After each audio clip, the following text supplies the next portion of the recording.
Diploma student के लिए Larsen and Toubro की तरफ से निकाला गया वैकेंसी के बारे में आज हम लोग बात करेंगे।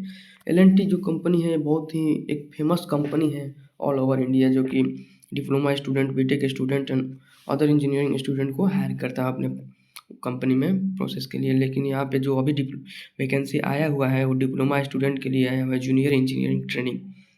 जैसे देख सकते हैं आप लोग, जूनियर इंजीनियरिंग ट्रेनिंग 2025 के लिए वैकेंसी आया हुआ है। एलिजिबिलिटी क्राइटेरिया इसमें कुछ दिया गया है जो कि पढ़ लेना नेसेसरी है।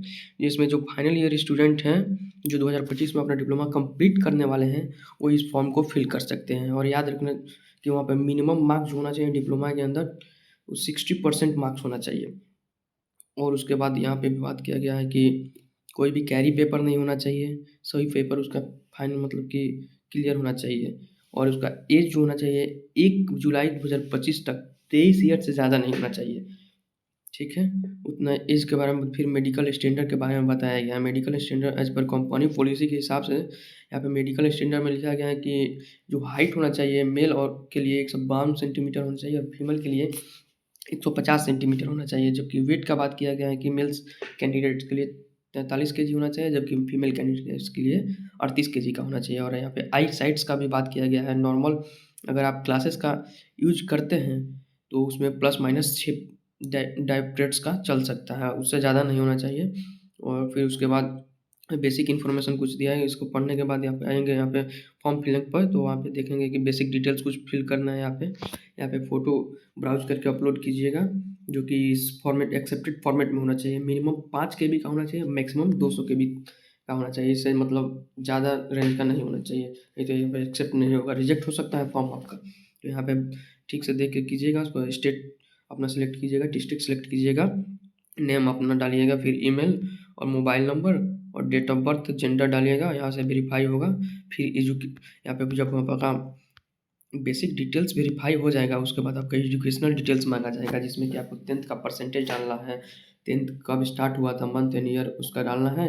उसके बाद कब एंड हुआ था वो सब डालना है। फिर अगर आप 12th किए हैं तो यहाँ पर अगर एस क्लिक करते हैं आप, तो यहाँ पर 12th का भी परसेंटेज और स्टार्ट और एंड ईयर डालने का ऑप्शन आ जाएगा, जहाँ पे यहाँ पे 12th का परसेंटेज डालना है। फिर यहाँ पे 12th का स्टार्ट कब हुआ था वो डालना है। फिर यहाँ पे 12th एंड कब हुआ था वो डालना है। फिर डिप्लोमा क्वालिफिकेशन में आपका डिप्लोमा को यहाँ पे सिलेक्ट करना है। जैसे यहाँ क्लिक करने के बाद डिप्लोमा, तो डिप्लोमा सेलेक्ट करना है। फिर कॉलेज किस टाइप का है, कॉलेज किस टाइप का है, तो यहाँ पे प्राइवेट है गवर्नमेंट है ये आपको चूज करना है। तो अपना जो भी कर रहे होंगे वो अपना चूज कर लीजिएगा। फिर यहाँ पे स्टेट, डिप्लोमा किस स्टेट से आप कर रहे हैं वो फिल कर देना है। फिर कॉलेज का नाम क्या है। यहाँ पे एक प्रॉब्लम आ रहा है कि अगर आपका यहाँ पे कॉलेज का नाम ऐसे नहीं आ रहा है तो यहाँ पे अदर्स करके उसके बाद यहाँ पे सर्च कीजिएगा ना, तो आपके कॉलेज का नाम आ जाएगा, तो वो आपको फिल कर देना है। फिर डिप्लोमा कब स्टार्ट हुआ था वो फिल करना है। फिर कब एंड होगा, तो अब ऑब्वियसली देख रहे हैं कि 2025 में कंप्लीट होना है डिप्लोमा, तो वो आपको फिल कर देना है। एग्जैक्ट डेट तो नहीं पता है, लेकिन जुलाई के आसपास आपका वो डेट लेके चलिएगा।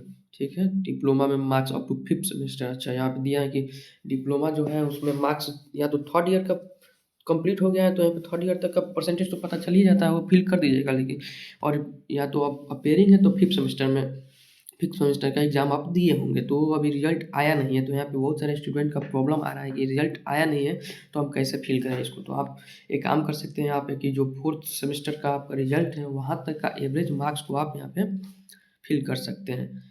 ठीक है, तो उतना चल सकता है, क्योंकि जब आपका फाइनल सिलेक्शन हो जाता है तो उस समय भी आपका डॉक्यूमेंट वेरिफिकेशन होता है, जहाँ पे आपको फिर से वेरीफाई कर लिया जाता है। और यहाँ पे नंबर ऑफ बैकलॉग्स याद रखिएगा कि जो बोथ जो एक्टिव है और जो क्लियर कर चुके हैं वो सब 0 होना चाहिए। मतलब 0 रहेगा तो ज़्यादा बेहतर होगा आपके लिए। मोड ऑफ स्टडी अपना यहाँ पे सिलेक्ट करेंगे कि डिस्टेंस फुल टाइम है कि पार्ट टाइम है, तो वो हो जाएगा। उसके बाद यहाँ पे आपको एक रिज्यूम अपलोड करना है, जो कि एक रिज्यूम जो होता है वो बायोडाटा है होता है आपका, जिसमें कि आपका पर्सनल डिटेल्स होता है, आपका एजुकेशनल क्वालिफिकेशन होता है, आपका एक्सपीरियंसेस के बारे में उसमें लिखा होता है। ये सब अपना पर्सनल डिटेल मतलब जो होता है रिज्यूम बना के, बढ़िया सा रिज्यूम एक बढ़िया फॉर्मेट में बना के इसमें आप अपलोड कर दीजिएगा। जो कि रिज्यूम होना चाहिए मिनिमम फाइल साइज जो होना चाहिए उसका 10 KB का होना चाहिए, और मैक्सिमम जो होना चाहिए 2 MB इसके रेंज में ही होना चाहिए। जो आप इसमें रिज्यूम अपलोड कीजिएगा तो मतलब अच्छा से एक्सेप्ट होगा। ये एक्नॉलेजमेंट है जो कि आपको टिक करके एक्नॉलेजमेंट पढ़ लेना है। उसके बाद टिक करके यहाँ पे अप्लाई कर देना है, और अप्लाई करने के बाद विदिन 1 वीक के आपका प्रोसेस स्टार्ट हो जाएगा एल में भर्ती के लिए। Thank you. आप सभी को अच्छा लगे तो लाइक एंड सब्सक्राइब कीजिएगा। Thank you.